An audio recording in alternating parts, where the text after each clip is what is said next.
Boa tarde a todos e todas. Eu sou Santiago Queirol, sou acadêmico do curso de Direito da UEM e estagiário, bolsista e extensionista do Núcleo de Estudos e Defesa de Direitos da Infância e da Juventude, também ligado à Universidade Estadual de Maringá.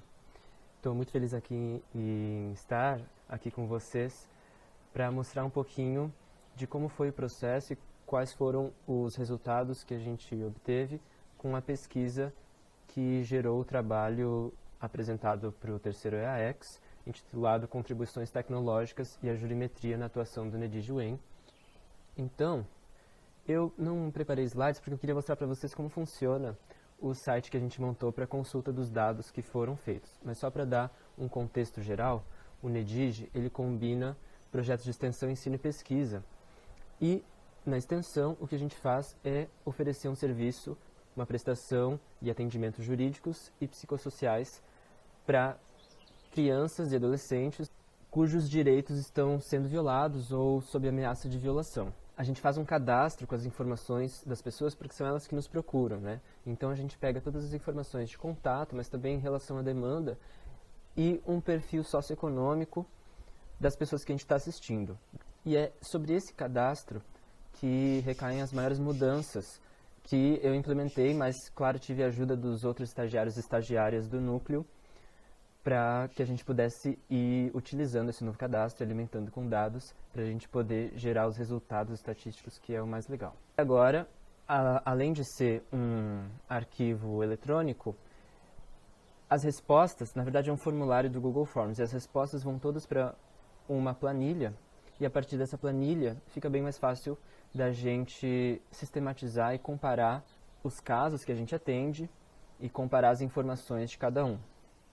Então a gente adicionou novos itens, além dos que já existiam, para saber como o assistido ou assistida se considera em relação à cor ou raça. O gênero não tinha essa sistematização de quantas pessoas são homens, mulheres ou alguma outra expressão de gênero.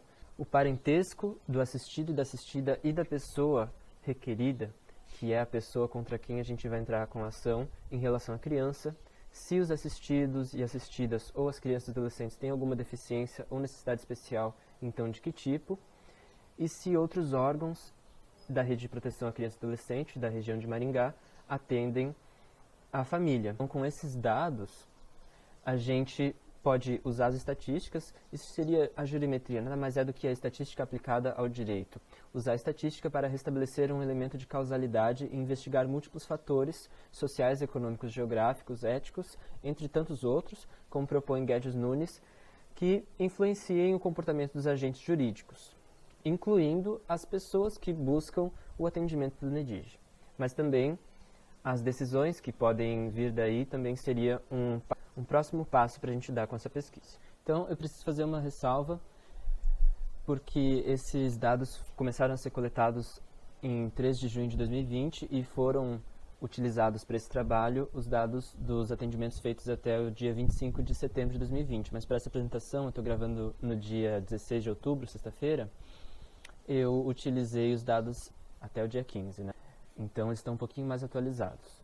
E a gente pretende atualizar isso aos poucos, talvez mensalmente, porque nos preocupa muito a privacidade dos dados das pessoas que a gente assiste, então, para que não vaze nenhum dado mais pessoal dos nossos assistidos e assistidas.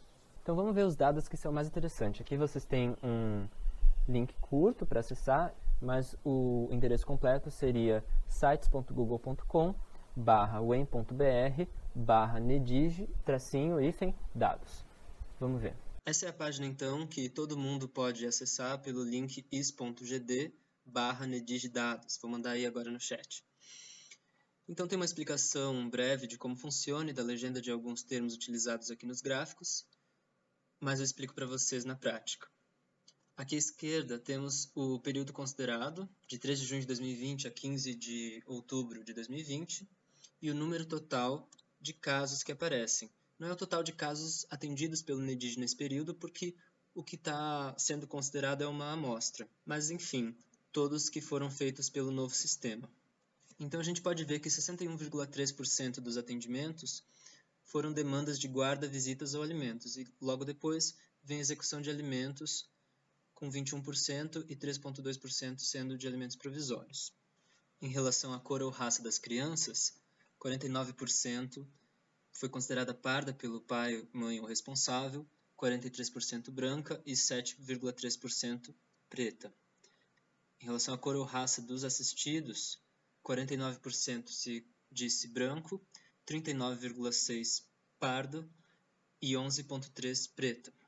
A gente só teve um caso de assistida deficiente visual nesse período.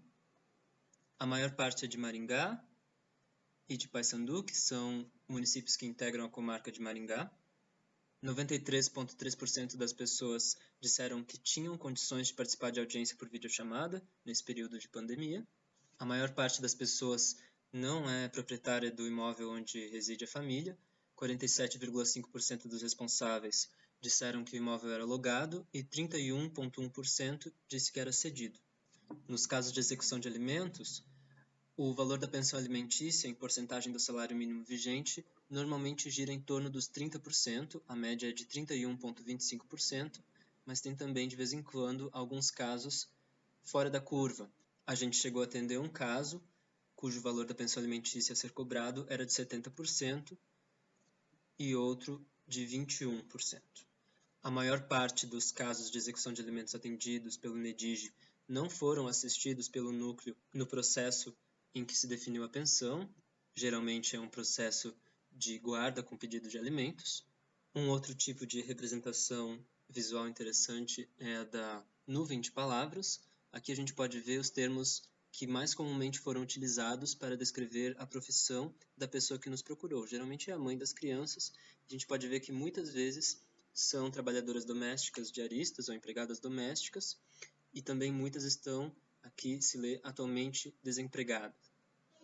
Em relação à modalidade de visitas pretendida quando há esse pedido, alguns termos mais recorrentes seriam aos finais de semana ou livres em horário combinado pelos pais, com ou sem pernoite, com ou sem necessidade de supervisão. Interessante é filtrar esses resultados. Nesse caso, eu vou selecionar que a cor ou raça da pessoa assistida seja branca, para a gente ver a média da idade da criança na data de atendimento, 6,92 anos.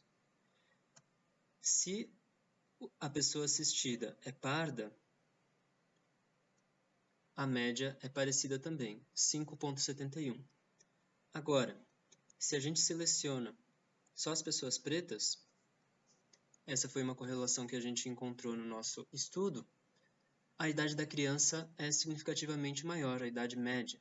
Aqui é de 10,17 anos. A gente faz uma pergunta nesse novo atendimento, se a pessoa assistida, responsável pela criança ou adolescente, acredita que haveria uma chance de acordo com a pessoa requerida. Se a gente coloca que sim, dá para ver que 85% dos casos são de guarda e 15% foram em execução de alimentos. Agora, se eu trocar essa resposta para o não, eu tenho uma quantidade significativamente maior de respostas não quando a demanda é de execução de alimentos. Isso poderia revelar, talvez, que quando a mãe está cobrando alimentos do pai, ela já não acredita que haveria uma chance de resolução amigável entre as partes, e sim teria que ser realmente levado a cabo o processo judicial. Então, o uso aqui dos filtros vira quase como se fosse um jogo, né? Eu posso ir adicionando vários filtros simultaneamente para tentar encontrar alguma correlação significativa. Depois posso limpar todos esses filtros que eu adicionei. Então a gente vai num trabalho que é um pouco brincadeira, um pouco investigação mais séria, para ver se a gente encontra alguma coisa que faz sentido e que pode explicar algum padrão de comportamento. Uma segunda parte do site é que a gente acessa clicando aqui em mapa. Aqui também tem uma breve explicação. E à esquerda a nossa legenda, para que a gente possa ver mais ou menos onde vivem as pessoas que a gente está atendendo e as partes requeridas, as pessoas contra quem a gente entraria com a ação. Então eu posso selecionar ou desselecionar cada uma dessas categorias. Então eu poderia tirar para deixar só as pessoas que a gente atende. E aqui a gente vê mais ou menos onde moram as pessoas que nos procuram, não é uma localização exata, até para não identificar as pessoas. E podemos brincar um pouco também com esses dados para ver se tem alguma região que tem mais, por exemplo, medidas de proteção no futuro. Seria uma área populada mais com pontinhos verdes. E aí a gente poderia pensar eventualmente até numa ação específica para esse bairro. Então é isso, espero que tenha sido clara a apresentação, espero que vocês entrem no site e acessem os gráficos e brinquem ali com os filtros. E fico à disposição para responder eventuais perguntas, ou se não, no fim do site aqui também tem uma seção onde vocês podem fazer um comentário e deixar alguma mensagem. Muito obrigado.